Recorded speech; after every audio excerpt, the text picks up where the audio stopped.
हरे कृष्णा। सुखमय संडे सत्संग में सभी का हार्दिक अभिनंदन है। श्री गुरुदेव श्री कृष्ण को याद करते हुए शुरू करते हैं आज का सत्संग। सद्गुरु मेरा सूरमा, करे शब्द की चोट, मारे गोला प्रेम का, हरे भरम का खोट। गुरु गोविंद दो खड़े, काके लागू पाए, बलिहारी गुरु आपने, गोविंद दियो बताए। अर्थात गुरु वो सूरमा हैं जो शब्द की चोट करते।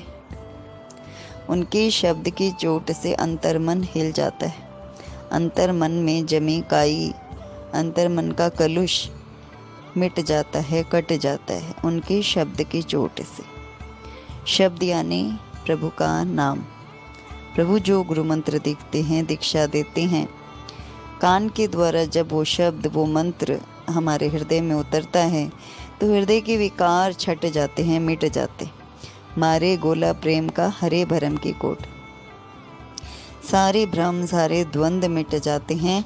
उनका जो वे जो गोला प्रेम का मारते हैं, यानी कि जो प्रेम की शीतल छैयाँ हमारे ऊपर कर देते हैं, उससे हमारा सारा भ्रम चला जाता है। हम गुरु और गोविंद का भेद जान जाते हैं कि ये दोनों एक ही हैं, कोई अलग अलग नहीं। ये है गुरु निष्ठा। एक प्रसंग याद आया। प्राचीन काल में गोदावरी नदी के किनारे वेद धर्म मुनि के आश्रम में उनके शिष्य वेद शास्त्र आदि का अध्ययन करते थे। एक दिन गुरु ने अपने शिष्यों की गुरु भक्ति की परीक्षा लेने का विचार किया। सत्य शिष्यों की गुरु के प्रति इतनी अटूट श्रद्धा होती है कि उस श्रद्धा को नापने के लिए गुरु को कभी कभी योग बल का भी उपयोग करना पड़ता है। वेद धर्म मुनि ने शिष्यों से कहा, हे शिष्यों, अब प्रारब्धवश मुझे कोढ़ निकलेगा, मैं अंधा हो जाऊंगा, इसलिए काशी में जाकर रहूंगा। है कोई ऐसा हरि का लाल, ऐसा कोई प्रभु का लाल जो मेरे साथ रहकर मेरी सेवा करे? शिष्य पहले तो कहा करते थे, गुरुदेव आपके चरणों में हमारा जीवन न्यौछावर हो जाए। अब वे सब शिष्य चुप हो गए। उन्हीं शिष्यों में संदीपक नाम का शिष्य गुरु भक्त था, सेवा परायण था। उसने कहा, गुरुदेव ये दास आपकी सेवा में रहेगा।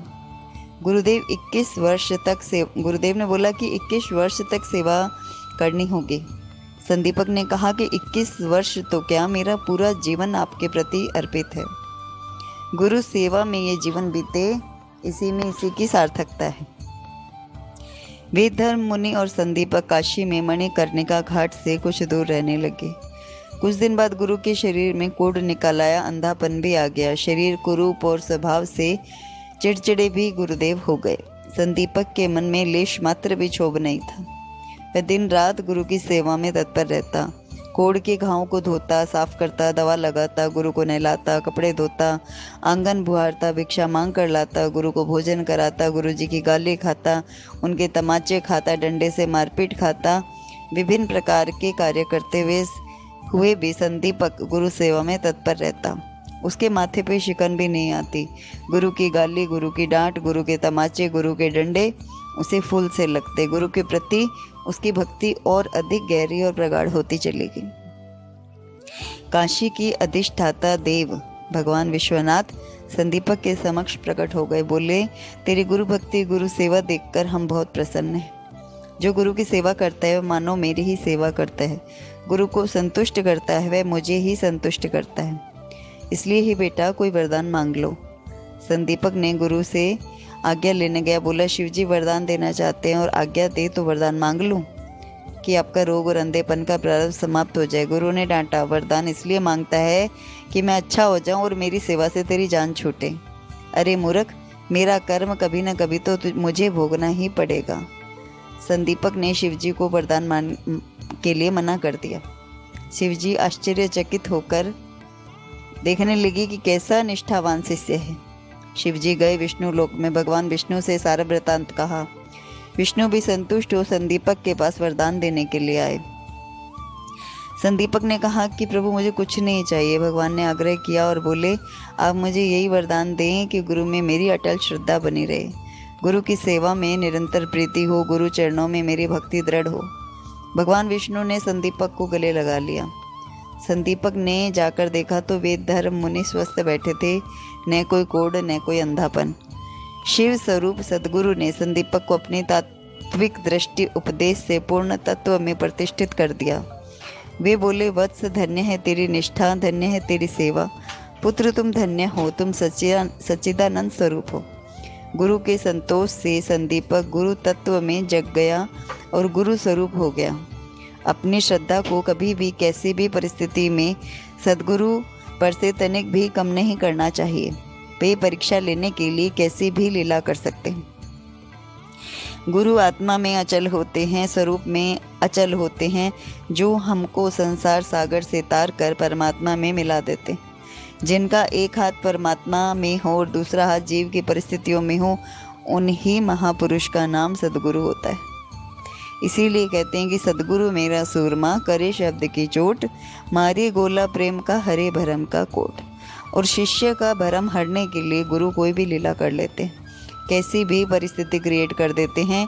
वे इतनी परीक्षा लेते हैं कि कैसे मेरे शिष्य की गुरु भक्ति डगमगाती है कि नहीं डगमगाती, मेरे में विश्वास कम होता है कि नहीं होता।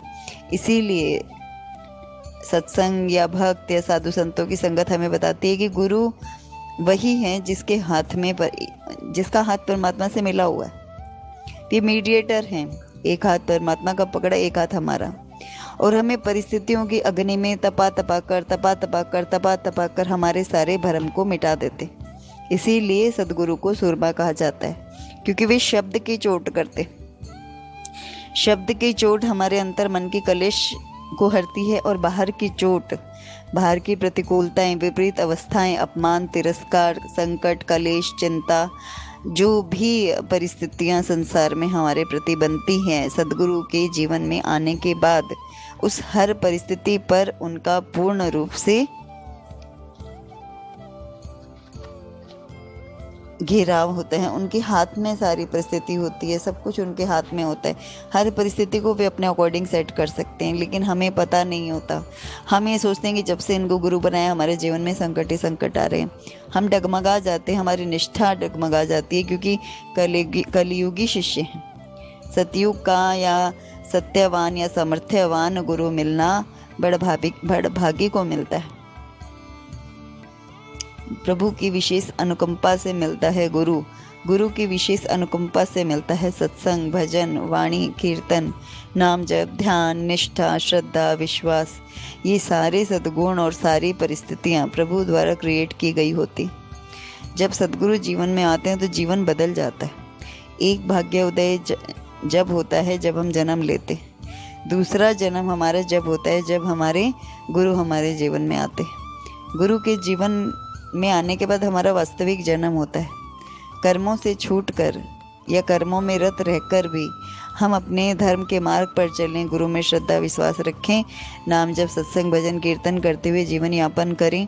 हर परिस्थिति में प्रभु को ना भूलें, सद्गुरु को ना भूलें, उनको नमन करते हुए, उनका भजन करते हुए, उनका नाम लेते हुए, नाम की रटन करते हुए जब हम जीवन में चलते हैं तो जीवन सहज हो जाता है। विपरीत परिस्थितियाँ तो सभी के जीवन में आती, लेकिन उनका डटकर सामना करना या प्रभु पर आस्था कम ना होने देना, ये एक सच्चे गुरु का शिष्यत्व है।